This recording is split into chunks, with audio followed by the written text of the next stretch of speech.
Our fourth and final speaker is Dr. Stefan Florjancic. Stefan is also a graduate of ETH Zurich in 1982, and when he joined Sulzer Brothers, and then he received his PhD from experimental and theoretical physics, theoretical mechanical engineering, theoretical work at Sulzer at 1990. He joined Sulzer Bingham Pumps in Oregon, in Portland, Oregon, in USA. He was a senior field engineer for a few consulting and designing and troubleshooting field issues, so he knows what it is to be in the field. In 1993, he joined ABB Power Generation, became then Alstom Power, and he was in the gas turbine R&D. When he took over the role of program manager for the GT2426, and then from there on, he moved into the customer service. After some changes at Alstom during this period, he moved back into new equipment at Alstom as director of R&D. And then when Alstom Power was divested to GE at the end of 2015, he left that position and he joined Ansaldo Energia, and he became the CTO, Chief Technology Officer of Ansaldo Energia, and which is a position now. So, Stefan? Thank you very much for the introduction.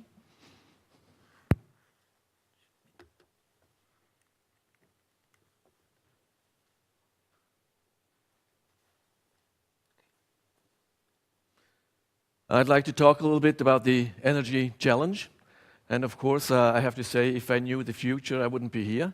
So this is, again, a couple of scenarios, possibilities, likelihoods, trends to be looked at, and that I would like to elaborate a little bit. The market, what are the game changers? What do we have then afterwards as a potential? What are the challenges in the future? And wrap it up in some conclusions. That's how we see the market today in the whole world. In Europe, we see dropping gas fuel prices, renewables are surging. We have relatively low demand, overcapacity, opportunities for most assets that are efficient, and others are being squeezed out. Middle East and Africa, electricity demand is steadily growing. Flexibility is the key in regards of operation and fuel, of course.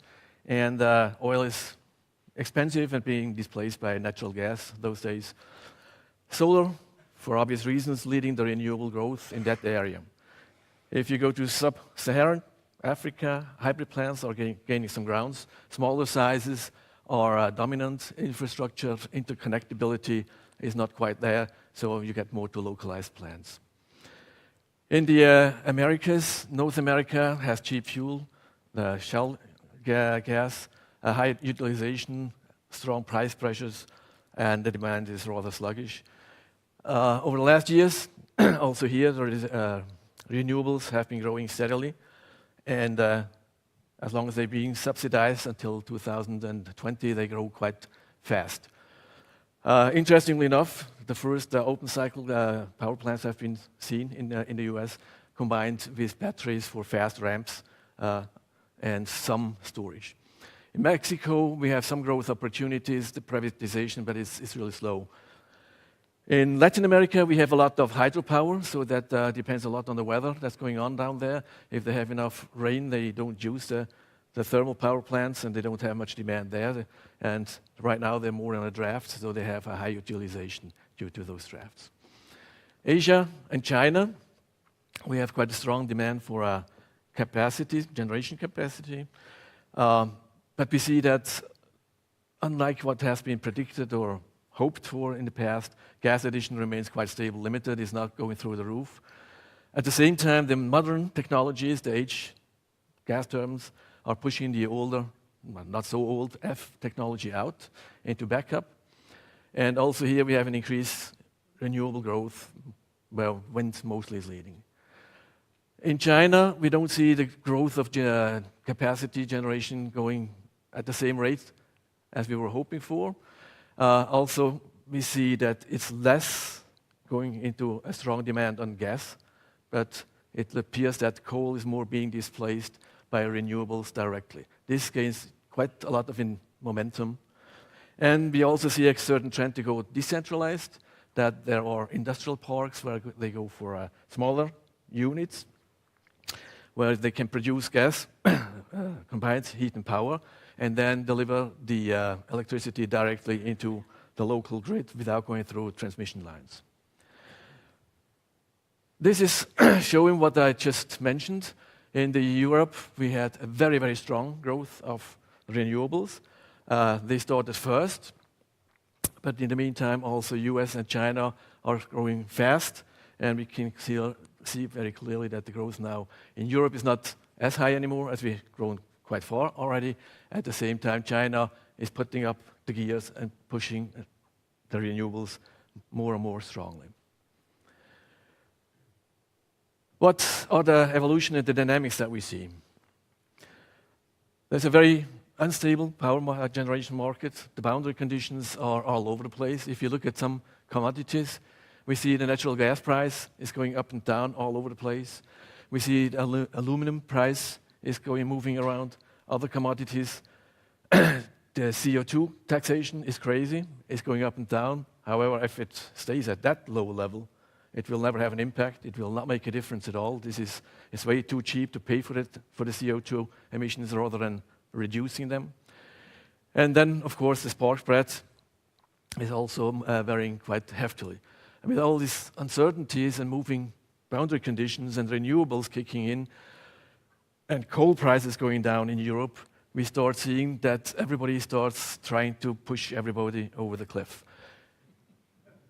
So it's a crazy world here, and now we can stand here and complain about it. That will not change. We have to adapt and see what we can do about the whole thing. What is the vision of the European Commission? They say, and it has been mentioned before, we have to go down in CO2 emissions within until 2050, down to 80% of the levels that we had in the 90s. And from this graph, it becomes obvious and can be seen the reduction is mostly feasible in the power sector. They claim low carbon transition is feasible and affordable. And how do we want to see that? Expect a mix, renewables, some nuclear power still going on, and then, of course, fossil fuel power, combined cycle power plants with carbon capture and storage or utilization. This will then, of course, also have quite an impact on the grids that will be needed. We need to also invest on smart grids and have the transmissions there. And then the vision of the European is, of course, a secure, competitive, decarbonized energy system in somewhere 2050. It will take a lot to get there. If you look at China, where have we been there? 2010, we clearly see a very high portion of coal still out there, almost no renewables other than hydropower. And then they moved on to 2015. Coal is being pushed back, but we can see that the gas portion did not really increase dramatically. It increased only slightly, while wind and PV increased considerably. The prediction for the near future, coal is being pushed even further back, gas slightly growing again, but not that much, and again, wind and solar power pushing out and being the big winner in this game. So the growth for gas is quite limited. It's not as big as some people have been predicting a couple of years ago. The macro trends that we see going on in China, stepping in for some leadership role. They want to have a bigger role in climate talks. Unlike some other big countries who do not want to participate, they are strong, they keep it up, and we can see that on the growth of the renewables. They are not only talking about it, they're doing it. They are engaged in transition. New economic models that emphasize innovation and green economy. They produce 60% of the PVs worldwide. So they are very strong in there. They do what they say. They create like that new opportunities from disruption and of existing business models, and the impact of technology and innovation is there. They claim they want to go to 45% of carbon emissions very soon. So this is quite aggressive. This means moving. I'm pretty sure there will be gas turbines in China, but renewables appear to be stronger in there. If you look at the capacity mix comparison in China, what has been installed the last 10 years, then we can see there were only 9% gas turbines, while the rest of the world had about 52% of gas turbines. Coal portion is still big, what has been added in the last years, and it is the second largest gas turbine market worldwide by capacity, but things are not really moving in that direction as quickly as we would hope for. But if you look at the trends, what is going on over the last 10 years, how does that move? We can see it's steadily moving to non-fossil technology. In 2016, we've seen 34 gigawatt solar and PV capacity ordered, and it's very similar in 2017. Coal has only been down at 17 gigawatts. So it's very clear coal is being moved out. There's not much investment into coal. There's a lot into renewables and a little bit still in nuclear and hydro. As I mentioned, some local distributed energy may be needed. This, of course, then would probably not quite need the very big gas turbines anymore. If you go to industrial parks, there are quite a few of them around. Most of the industrial manufacturing capacity is hosted in, of course, energy and pollution-dense regions. But you see the sheer numbers here. There's on national level economic development zones. There are high-tech zones, provincial level industrial parks, thousands of industrial parks at country level. The gas-fired power plant operators are incentivized by regulations and policies to start as pilots in several regions already, and our partners in China are pushing us and asking us for smaller size gas turbines and to go into this market, which then is the combined heat and power, distributed power plants. There are challenges, of course, out there. In China, the gas is very expensive. Grids, the interconnection is not very good. The gas pipeline networks are not very good. And the shortage of gas we've just seen the end of the last year when we started a new gas turbine of Ansaldo. We were commissioning that. We had all the people on site, and they had a cold spell. It was very simple. They stopped us. They said, no more gas. We need the gas for heating. So the gas is very limited available, and this, of course, is a challenge for such localized distributed power plants. What do we see as potential versus all those challenges? Of course, and it has been mentioned before, there's a couple of things that have been out there for many, many years. We have to look into materials, not only superalloys, but new materials are really coming out there, composites. We have coatings that can withstand higher temperatures. Combustion technology in itself has to move. Clearance has to be controlled better, cooling. Flexibility of operation modes and emissions has been mentioned before also. It's very important that fast ramp rates can be done, fast starts can be done, but also that I can put my combined cycle power plant at a very low load to be ready to go up very fast if I want to combine it with a renewable energy sources. Then I also have to have the cost down, the operating and maintenance costs. We see some possibilities there with additive manufacturing, but then we also see the opportunity in hybrid built parts where you have the most expensive materials only in locations where you really need it and don't make the entire part like that, where you can have lower design complexity because our customers, the users of the plants, they want to do more of the work themselves. They want to understand, can I still use this part? Can I mix this part, this new part with the old parts? This is only possible if the things are simple enough. Then, of course, all this digitalization and 4.0 is coming our way. We had a very nice talk and a very, very nice introduction on that before, so good thing I don't go into this. But all in all, the technology is really the key towards decarbonization. We still have to work on it. We're not done. I would just like to give two examples here on a little bit technical one. On the left side, you see cooling.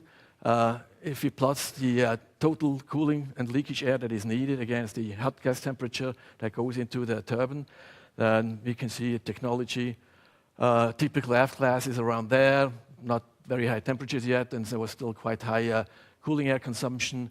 We go to the newest H class, quite a little bit further, and that has been achieved in the meantime already.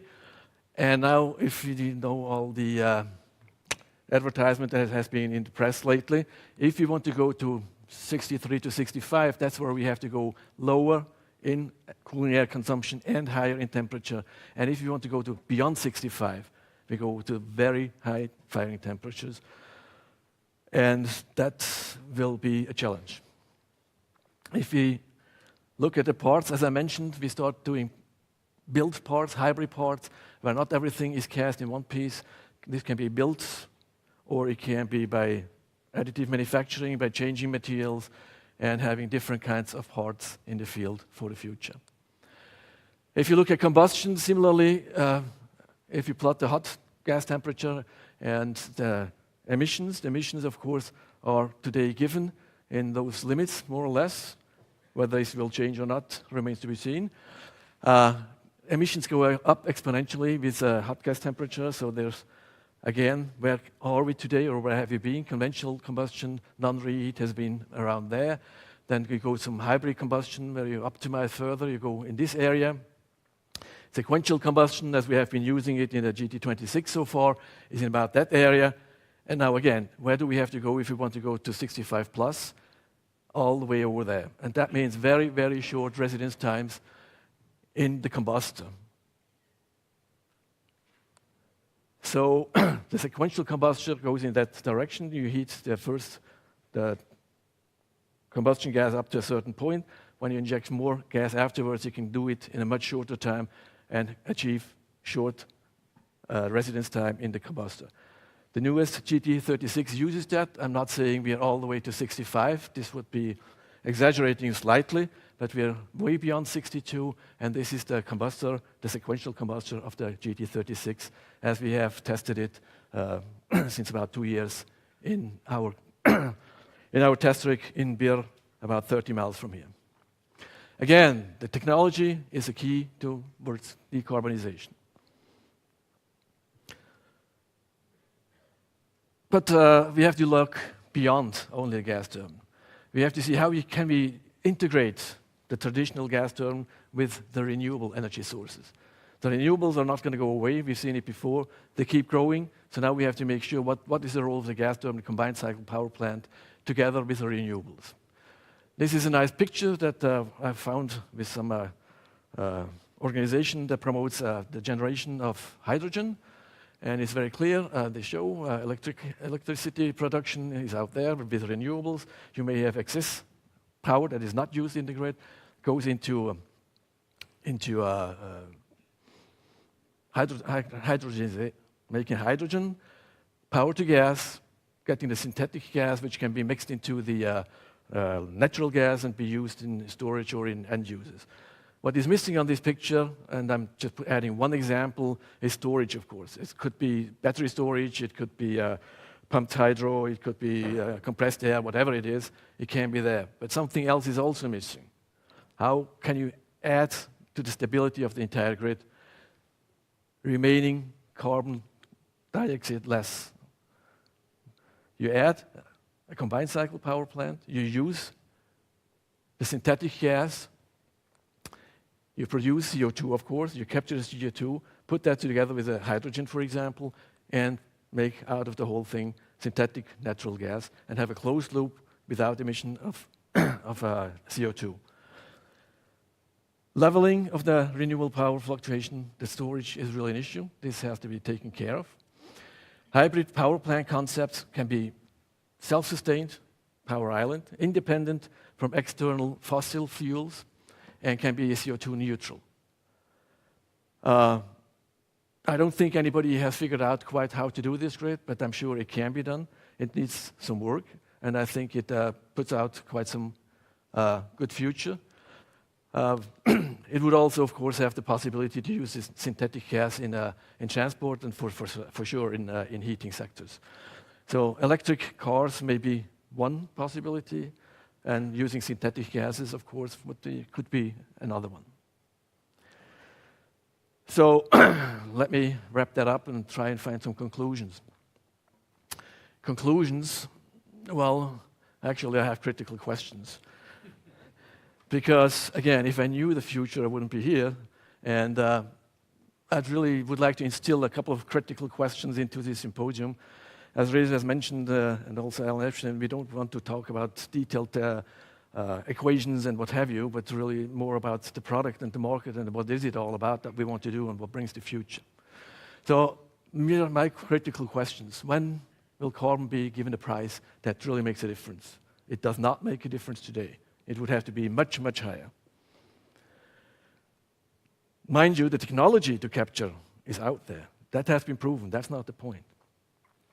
And then how can renewable gas, synthetic gas, be treated equally with renewable electricity? How can we figure that one out? And then a big, big question, if you look at decentralized production needs in China, is the efficiency raised to 65 plus? Is this affordable? Or do we go decentralized? If you look at the need of power generation gas turbines, the additions is not going to go up, it's level. And the gas turbines becoming bigger and bigger and more efficient, we are the victim of our own success. It needs fewer and fewer of those animals. So how can you pay then? And in going to 65 and above is huge investments. I mean, we heard it before on airplanes, engines, in power generation, we talk similar numbers to develop a new platform. Normally, you're trying to sell it less to investors or bosses, but in the end, it's about 1 billion that costs a new platform. And if you can only sell a few of them, how can you get the money back? And going to 65 plus will cost a lot of money. Will carbon capture and utilization or storage ever materialize? Will it be cost efficient? Only if the price is high enough. What will the optimized hybrid plant be like? I mean, I've shown an example. I'm not telling you this is the optimized version. This is just a little bit of a thought play.